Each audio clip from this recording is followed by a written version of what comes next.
دریا میشم، با تو دیوونه ترین آدم دنیا میشم. پیدا پیدا در رفقا ما اومدیم چالکندی دسفول یا چمسبز اندیمش.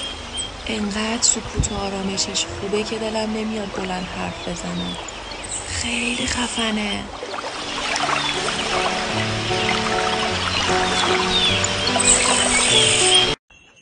واه چه خفنه اینجا،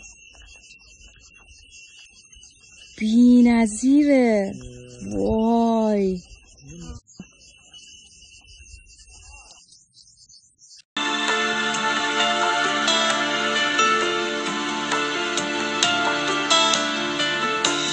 توی تنها